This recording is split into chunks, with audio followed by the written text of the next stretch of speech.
Weight loss या fat loss, दोनों में से क्या करना चाहिए? पहले वेट लॉस क्या है और फैट लॉस क्या है ये समझेंगे। हाँ। ठीक है।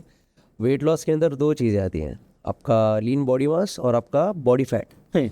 तो अगर आप वेट लॉस के लिए जाओगे तो दोनों चीज़ें थोड़ा थोड़ा कम हो सकता है। अभी लीन बॉडी मास मतलब क्या, आपका मसल्स का वेट, आपके बोन्स का वेट, आपके ऑर्गन्स का वेट। ओके। और फैट, तो फैट हो गया सबक्यूटेनियस, जो आपको दिखता है विजुअली, जो आपको दिखता है वो फैट। हाँ। तो अगर वेट लॉस के लिए जाओगे तो ये सभी चीज़ें धीरे धीरे धीरे कम हो सकता है आपके बॉडी में से। ओके।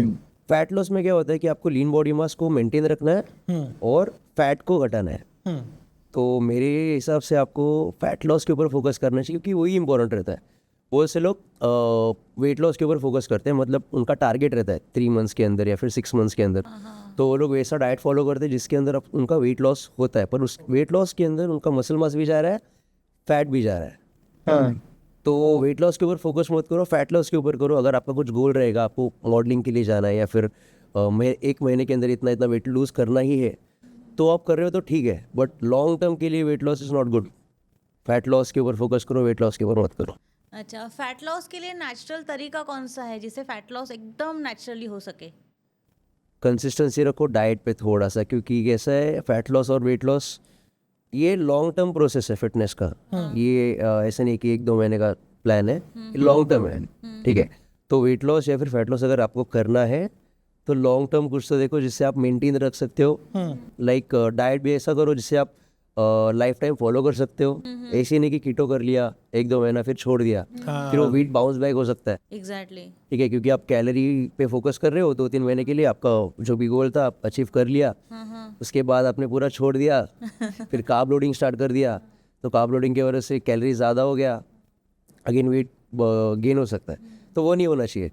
सो अगर आपको फास्ट कुछ करना है फिटनेस में तो ये अच्छा नहीं रहेगा आपके बॉडी के लिए। Slow and steady process he all time beneficial रहेगा। अगर आप वैसे करोगे तो वो डायरेक्शन में जाओगे। और डाइट के साथ में एक्सरसाइज कितनी ज़्यादा ज़रूरी होती है एक फैट लॉस रिजीम को कंटिन्यू करने के लिए? दोनों हैंड इन हैंड है, क्योंकि अगर आप वर्कआउट कर रहे हो मतलब आप आपके बॉडी के अंदर के इलेक्ट्रोलाइट्स जो रहते हैं वो डिप्लीट कर रहे हो, आपके बॉडी के अंदर मसल मास रहता है, उसके अंदर ग्लाइकोजन रहता है, वो भी डिप्लीट हो जाता है। बोन्स के अंदर कैल्शियम रहता है, वो भी थोड़ा थोड़ा डिप्लीट हो जाता है। तो अगर ये वर्कआउट आप कर रहे हो तो उसके अंदर डाइट होना ज़रूरी है, क्योंकि रिप्लेनिश नहीं होगा अगर आप प्रॉपर न्यूट्रिशन नहीं लोगे तो।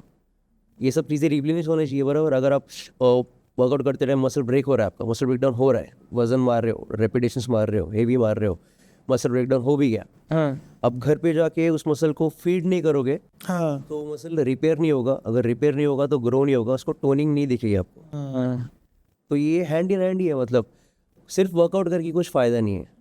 आप पतले होते जाओगे, मसल मास कम होते जाएगा। अगेन इधर साइकोलॉजी भी थोड़ा सा हेल्प करेगी आपको। अगर आप सोचोगे आपका डाइट अच्छा नहीं है पर आप वर्कआउट तो कर रहे हो, तो ये नेगेटिव थॉट हो गया। एक नेगेटिव थॉट हो गया कि डाइट नहीं जा रहा है पर वर्कआउट तो हो रहा है, डाइट नहीं जा रहा है, मसल मास बढ़ेगा कि नहीं बढ़ेगा, प्रोटीन नहीं जा रहा है, कार्ब्स नहीं जा रहा है, फैट्स नहीं जा रहा है, ये नहीं जा रहा है नहीं जा रहा है बार बार जो चालू है ना, वो आपकी बॉडी को नेगेटिवली अफेक्ट कर सकता है। और ये होता है। तो उसको पॉजिटिव कैसे कर सकते हैं? सोचो ही मत, वर्कआउट करो, आपकी प्लेट में जो भी खाना है ट्राई करो हेल्दी हो। ऐसे नहीं कि आपको बॉइल्ड ही खाना है, फिर पर्टिकुलर फूड आइटम्स ही खाना है, कुछ भी खाओ पर वो हेल्दी होना चाहिए। हेल्दी अभी मेरा प्लेट रहेगा खाने का तो उसके अंदर मैं ट्राई करूँगा गुड कार्ब्स, जैसे कि भाकरी खा लूँगा, ज्वारी नाचनी या फिर मिक्स करके, तो हो गया कार्ब्स। उसके अंदर मिलेट्स रहता है, मिलेट्स के अंदर फाइबर रहेगा, वाइटामिन रहेंगे, मिनरल्स रहेंगे, तो ये आ गया उधर से।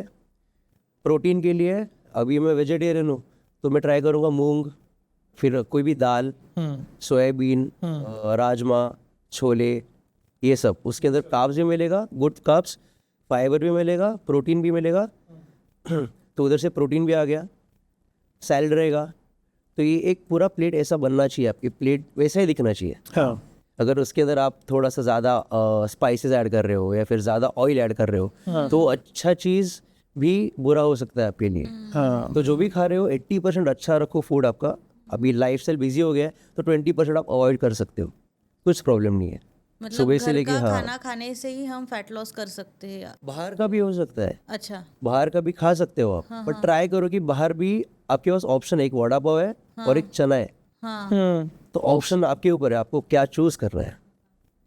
डेली अगर आप वड़ा पाव खाओगे तो प्रॉब्लम है, अगर डेली आप चना खाओगे तो कुछ इशू नहीं है, आपको बोन डेंसिटी भी बिल्डअप हो जाएगा, मसल मास भी मेंटेन रहेगा। पर वड़ा पाव खाओगे तो आपको सिर्फ कैलोरीज मिल रहा है, आपको एनर्जी मिलेगा, बट मसल्स को या फिर ऑर्गन्स को या फिर ब्रेन को फंक्शन करने के लिए इतना कुछ नहीं मिल रहा है। ओके। कैलोरीज बढ़ रहा है, आपको सिर्फ एनर्जी मिलेगा।